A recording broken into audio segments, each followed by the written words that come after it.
Hola, ¿qué tal? Soy Servando Montes del podcast Lenguaje Oral y Escrito y los saludo con mucho gusto. Las notas que preparé para el programa de hoy fueron pensadas como siempre en los normalistas y los maestros en servicio, pero si escuchan también padres de familia y cualquier persona que se interese por el aprendizaje de la lengua oral y escrita por parte de los niños les será también de utilidad. La razón para hablar de este tema es que, como saben, la semana pasada hablaba de la importancia de la lengua oral como un antecedente para la alfabetización inicial y, leyendo sus comentarios, me doy cuenta que muchas personas quieren que ya empiece a hablar de esto, pero creo que me quedan todavía cosas pendientes por decir acerca de la expresión oral, así que, intentando resolver este dilema, hoy hablaré de los dos temas. Será el último programa acerca del lenguaje oral y el primero acerca de la alfabetización inicial. Lo he titulado como 10 ideas para ayudar a que los niños aprendan a hablar y a escribir. Hablaré como cada semana desde mi experiencia, desde lo vivido, pero también, y de manera muy importante lo quiero decir así, en dos autores que me agrada mucho lo que escriben al respecto, como son Ken Goodman y Brian Campbell. Una vez dicho esto, basta de preámbulos y vamos directo a esas 10 ideas.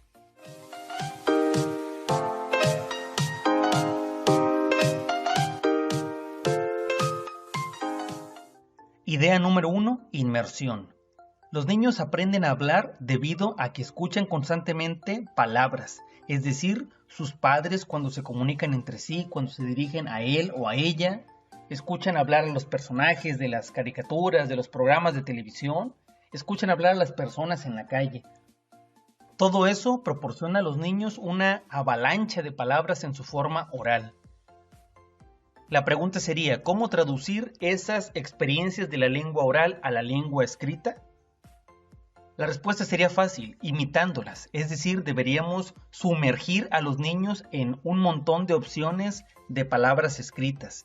En la calle suele ser así, sobre todo en la ciudad donde tenemos publicidad, letreros por todas partes. Lo mismo en el hogar, en la televisión suelen presentar comerciales donde abunda el texto. Y si no es así, deberíamos facilitarles a nuestros niños revistas, libros, cualquier portador de texto y, de ser posible, claro, leerlos para ellos. Aquí es donde viene a relucir esa famosa actividad que se sugiere para los padres, que consiste en escribir letreros donde estén todos los objetos que se ubican, por ejemplo, en la sala, ¿no? Mueble, televisión, radio, qué sé yo. Todos esos objetos, escribirlos para que los niños los estén viendo y leerles, claro.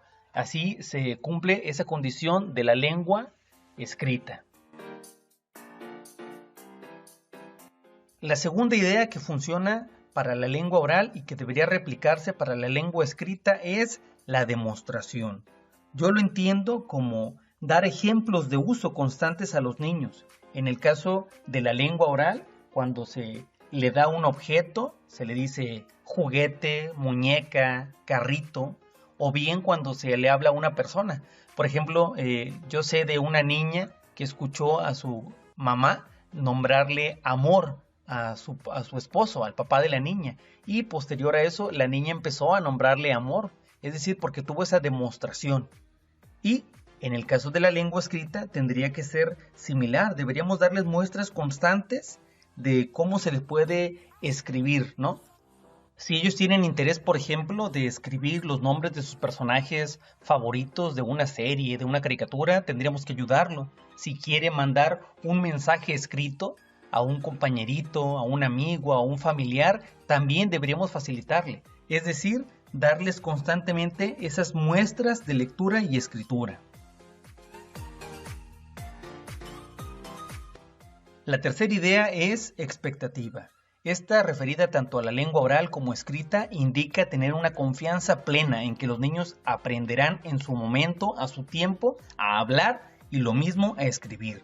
Y si nosotros asumimos esa confianza ciega, a los niños la podemos transmitir de tal forma que puede trascender las metodologías de enseñanza. Es decir, el ser conscientes que ellos en su momento y en sus posibilidades, así como lo hacen con el vocabulario, lo harán también con la expresión escrita. La cuarta idea se llama responsabilidad. y esta consiste en asumir que la tarea de aprendizaje de la lengua oral compete al niño, es una tarea que él es quien debe realizar. Si bien es cierto que los adultos somos una guía para ellos y les podemos y debemos brindar una ayuda cuando lo requieran, sí, pero ser conscientes siempre que en la medida que los niños se les permita asumir ese protagonismo de aprender, ellos lo lograrán sin mayor dificultad, tanto en la forma oral como en la forma escrita. La quinta idea para potenciar el aprendizaje de la lengua en su forma oral o escrita en los niños se llama aproximación. Brian Camburn habla de que así como celebramos cualquier acercamiento a la lengua en su forma oral, debemos hacerlo así también con la lengua escrita. Cuando un niño dice cuaco en lugar de cuatro, en lugar de regañarlo, le aplaudimos porque nos da gusto que esté acercándose a la forma real, la forma convencional. Así que igualmente cuando un niño se aproxima en la forma escrita y escribe, qué sé yo, conejo en lugar de conejo, deberíamos alegrarnos porque es un avance notable y quiere decir que está muy, muy próximo a lograrlo. Lo entiendo, una analogía, así como nos da mucho gusto estar cerca de haber obtenido un premio, aunque no lo hayamos alcanzado, sabiendo que nos falta poco para lograrlo. En esa medida deberíamos replicar esa sensación con los niños. La sexta idea para potenciar el aprendizaje de los niños es el uso. Así como los niños en su forma oral constantemente la están utilizando para comunicarse con sus padres, con otros compañeritos, con cualquier persona con la que establezcan un vínculo, igualmente debería ocurrir con la lengua escrita, es decir, los adultos deberíamos aprovechar cualquier instante para leer a los niños, sobre todo si a ellos les interesa. Yo tengo al respecto dos recuerdos muy claros de mi infancia, cuando estaba recién accediendo a la lengua escrita. Entonces, cuando iba viajando en el camión, yo leía Estética Unices y le pregunté a mi mamá qué significaba eso, y ella me corrigió, pero con afecto me dijo que no se leía así, que se leía Estética Unisex. Me explicó para qué servía. Y el segundo recuerdo es, también lo he comentado, que yo escribía cartitas para algunas niñas, ya sea que las quisiera escribir yo o que las quisieran escribir algunos amiguitos, pero era un uso constante pues de la lengua escrita, ni siquiera lo hacía de forma convencional, pero eran mis primeros acercamientos. La séptima idea se llama retroalimentación y habla acerca de cómo los adultos les damos una respuesta inmediata a los niños cuando hablan, porque si nos dicen algo y lo entendemos, nos comunicamos, les damos por ejemplo un objeto si es lo que necesitan, pero si no dan una palabra en forma correcta, igual utilizamos el tacto y les corregimos. Si nos pide un banco, pero dice baco, nosotros les damos el banco, pero les corregimos, aquí tienes el banco, ¿no? Entonces esa característica de la lengua oral debería también existir en la lengua escrita, es decir, deberíamos hacerles saber a los niños cómo van, cómo lo hizo, siempre con cariño, siempre con afecto. Cuando ellos escriben mal una palabra, debemos permitir que ellos mismos en la medida de lo posible detecten el error, que comparen su escritura con otra donde está bien escrita, sin regañar, repito, dejando que ellos mismos sean quienes se orienten al respecto.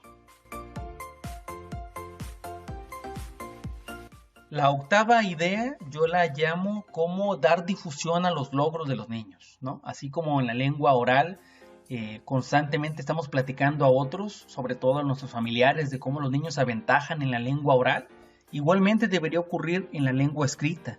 Por eso es importante exhibir los trabajos que hacen los niños, invitar a los padres a que los lean, los revisen. Es decir, habla de esta socialización tan importante en el enfoque actual de la enseñanza de la lengua. La novena estrategia yo la he nombrado como crear nuevas estrategias, nuevas prácticas sociales del lenguaje, mejor dicho, que estén más próximas a la actualidad. Por ejemplo, ya no es muy común comunicarnos con otras personas a través del correo postal. Entonces deberíamos sustituir ese intento en cambio por el correo electrónico, ¿no?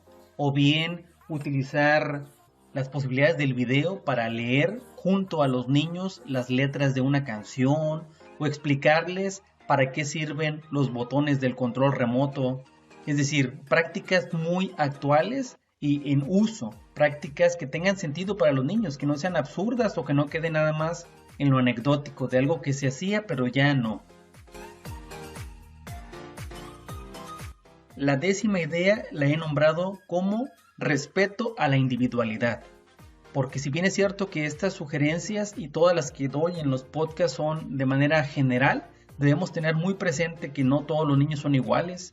Hay niños introvertidos, hay niños extrovertidos, hay niños que tienen muy desarrollado el sentido de interés por lo nuevo, en este caso por la lengua escrita. Hay niños a los cuales quizás no les es tan interesante. Y eso es importante, es decir, considerar que los niños son únicos. Y si pensamos así, como dice Ken Goodman, no habrá niños en desventaja, solo habrá niños con antecedentes y experiencias distintas. Distintas pero únicas, como ellos. Estas fueron las 10 ideas, espero que les hayan gustado. Me disculpo si notan mi voz un poco apagada, se debe a que he tenido que interactuar mucho con algunos alumnos debido a los trabajos de retroalimentación final del semestre.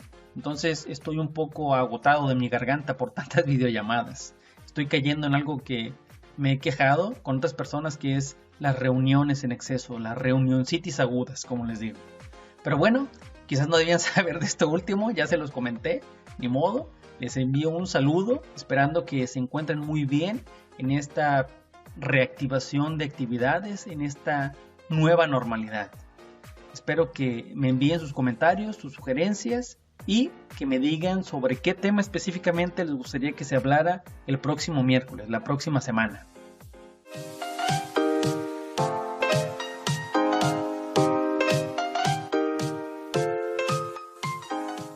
Por ahora fue todo. Soy Servando Montes y los invito a compartir este y otros programas a través de las principales aplicaciones de audio, como Spotify, eBooks, Google Podcast y Apple Podcast, y también a través de YouTube. Hasta la próxima.